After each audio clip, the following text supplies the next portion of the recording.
嗱，咁我平時咧係點樣用佢嘅咧？首先咧你要用插蘇嘅，因為佢能量咧係非常之強啦。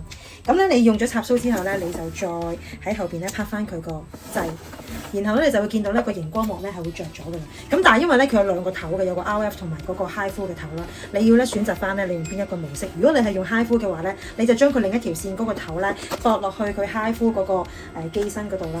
然後咧，當你一接駁咗之後咧，你就會發現咧個熒光幕咧就會轉換咗一個咧 HIFU 嘅模式，見唔見到啊？呢個 HIFU 嘅模式。好啦，倒翻轉啦，如果你係想用 RF 嘅話咧，你就再將個線駁落去 RF 個手柄嗰度啦。咁一駁落去嘅話咧，個熒光幕咧就會即刻轉換成一個咧 RF 嘅模式㗎啦。嗱，咁我先講下咧 HIFU 嘅模式先啦。咁咧佢依部機咧同出邊嗰啲 HIFU 機咧絕對係唔同嘅，因為咧佢有唔同嘅 HIFU 嘅深度啦，俾我哋去揀翻。咁點樣揀嘅咧？我哋就打翻開 HIFU 嗰個場景模式啦。佢有幾個唔同嘅場景俾你揀翻嘅，有隨奏啦，有獸面啦，有呢個咧緊緻拉提同埋最底嗰個自定模式嘅。咁咧依啲都係象徵緊唔同深度嘅 HIFU。例如如果你想獸面啊，想燒脂嘅話咧，你就撳呢一個燒脂獸面模式。然後咧佢就有個公仔頭咧提示翻你咧，你燒脂獸面咧係做啲咩位置啊？例如下半部同埋下巴咁樣啦。跟住底下嗰兩條線咧，上面嗰條線咧係講緊你個能量嗰個輸出嗰個程度嘅。咁咧佢每一個場景模式咧，你都可以自己調校能量嘅。佢有10個 level 咁多。如果你啱啱開始嘅話咧，你最好咧由1開始做啦。咁我自己咧就可以去到3同埋4嘅。咁你其實你撳到加號嘅話咧，其實佢就會開始咧增加佢嗰個能量嘅。記住你一開始做咧由最細做起嘅。咁我自己做到3、4左右啦，所以我教翻我自己個 level 啦。跟住底下咧就係講發數嘅，佢最盡可以去到21發嘅。咁我自己咧就通常都會揀翻6啊或者9啊依個發數嘅，即係代表佢每一下咧出嗰個發數嘅次數嘅。無論咧你係做 HIFU 或者係 RF 都好啦，你都需要咧係厚敷一啲 HIFU gel 喺你嘅皮膚上面嘅。咁佢呢部機咧就隨機附送咗6花糖嘅獸面 gel， 咁你可以當係 HIFU gel 咁樣去用都得嘅。好啦，咁我而家想做獸面啦，我就喺場景嗰度啦，選擇翻第2粒就係嗰個獸面功能啦。咁咧然後咧喺下邊嗰兩條線咧去調整翻我要做嗰個能量啦同埋嗰個發數嘅。OK， 咁啊調整咗之後啦，咁拎起你個手柄，你會發現有一粒掣，咁呢個係開關掣啦。咁佢撳之前咧，先將呢個手柄啦對準你嘅皮膚先嘅。嗱，我哋咧貼住個皮膚嘅就唔會話有條罅咁樣嘅，一定要將個機完全咧緊貼翻你塊面嘅皮膚啦。對準咗之後咧，你就可以撳呢一粒掣啦。咁你一撳掣嘅時候咧，你會聽到有啲聲嘅，因為佢每一個發數咧都會有一粒聲。嗱，當佢完全冇晒啲聲，安靜咗之後咧，即係話佢已經完成咗呢個 point 啦。咁你就再移動佢另一個 point，再重新撳掣。嗱，咁記住咧，我哋做呢個 HIFU 手柄咧，就唔需要話咧用一個打圈同埋拉提嘅模式嘅，因為其實咧 HIFU 嗰個原理咧，佢係講緊咧聚焦式咁樣去輸出嗰個能量嘅。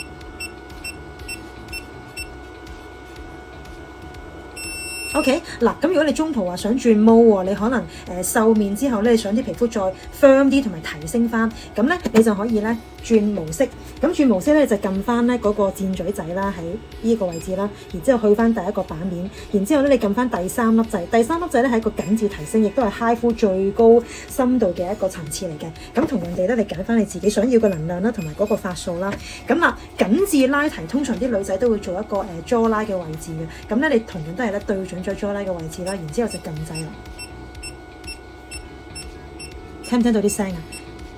嗱，咁記得咧，等啲聲完晒之後咧，你就去 move 去另一個 point。OK， 嗱，咁好啦，咁有啲人就話我想改善翻額頭嘅皮膚啦，同埋咧比較近眼嘅位置喎，咁點做咧？嗱，如果你係上半面嘅話咧，因為上半面咧係比較皮膚比較薄啲，咁所以咧建議你用翻第一個模式，咁你去翻撳翻個箭嘴位置啦，去翻頭先第一版啦。第一個模式即係第一粒掣個隨奏嘅功能，亦都係咧比較溫和啲嘅 HIFU，可以做咧額頭啦，同埋咧比較近眼眶嘅位置嘅。咁同樣地咧，我都係教咗個能量啦，同埋嗰個發數啦。好啦，咁額頭咧都就咁做啦，咁你話眼點樣去改善呢？嗱，記得依部 HIFU 嘅手柄咧係唔可以直接懟落眼皮度㗎，唔得㗎嚇。咁但係如果你改善眼咧，其實佢有方法嘅。咁咧，譬如你改善，譬如想改善呢隻眼啦，你咧就將我建議啦，你可以將其中一對手咧，將你眼部嘅皮膚咧推上去先，用少少力喺你嘅髮際線嗰度，將你嘅眼皮咧拉高少少，跟住咧我就對準喺唔係對準眼球啊嚇，係對準喺眼眉、眼眶嗰啲位置咧撳掣。咁咧，你而家上面嗰對手咧，其實咧將你嘅眼皮咧提升咗之後，再配合埋佢嗰個 HIFU 嘅高能量咧，其實咧係可以幫你改善翻眼皮嘅鬆弛啦，同埋會幫你對眼咧做一個提升嘅效果嘅。OK， 嗱就係咁樣啦，你去全面做啦。嗱咁啊記得咧，你如果你係第一次做咧，你一定要由最低嘅能量開始做起嘅。嗱，個個都會問我啦，呢部機痛唔痛啊？咁我想同大家講咧，其實 HIFU 最大嘅優勝之處咧，就係佢可以咧將一啲高能量咧高度聚焦、精準咁樣輸入我哋嘅皮膚。咁所以咧，佢做出嚟嘅時候咧，你會 feel 到咧好似一粒一粒釘咁樣咧釘住我哋嘅皮膚。咁你聽起上嚟，你會覺得哇，咁咪好痛，釘我哋嘅皮膚度喎。咁咧。而家坊間都出咗一啲聲稱無痛嘅 HIFU 啦、無痛嘅機啦，咁但係點解佢哋會做到無痛嘅效果咧？係因為佢哋將原本 HIFU 聚焦嘅範圍咧擴大咗，同埋將 HIFU 本身嗰個能量咧撳低咗。咁但係諗下喎，如果你將個範圍咧擴大咗，同埋能量降低咗咧，其實你做出嚟嘅效果咧係差好多嘅。咁同埋咧，呢部機嘅優勢就係咧，佢唔同坊間嗰啲機咁 fix 死咗，佢嗰個 HIFU 咧係有幾種深度啦，俾我哋自由選擇翻啦，同埋咧佢每個深度咧仲有咧10種嘅能量啦，俾我哋自己揀翻啦。咁同埋咧唔同嘅法數俾我哋自己調整翻。咁舉個例咧，如果你真係好怕痛嘅人啦，你亦都好怕有感覺嘅人，咁你咪由最低度數、最少法數開始做起，慢慢咁適應翻就可以噶啦。咁如果你係要做 RF 嘅話咧，你都係需要搽 gel 喺塊面嗰度嘅。咁咧搽完 gel 之後咧，你就再喺個熒幕嗰度揀翻你想做嘅手法啦。上面嗰個咧係打圈嘅手法，而底下嗰個咧就係講緊個拉提嘅手法。舉個例啦，你撳下邊嗰粒掣拉提手法啦，你會見到個公仔咧係會教你用啲乜嘢方向去做啦。例如額頭咧，你向上拉，然之後個面咧就由內至外咁樣拉上去啦。跟住咧，你會見到呢度有個時間掣6分鐘喎，即係代表咧佢會幫你計時嘅。你6分鐘之內咧要做晒成個 full face 嘅。然後咧底下嗰度咧有條線啦，上面有個加號減號啦。咁加號嘅話即係咧代表你增加嗰個能量啦，減號嘅話就係減少嗰個能量咧，因為佢有10個能量俾你調校翻，數字越大咧就代表咧能量越高嘅。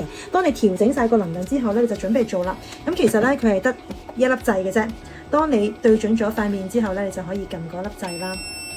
然之後咧，你就可以根據公仔個手法咧嚟到去做啦。嗱，咁要留意翻咧，佢最大嘅特性就係咧，佢有個自動嘅智能感溫 system 喺入邊嘅。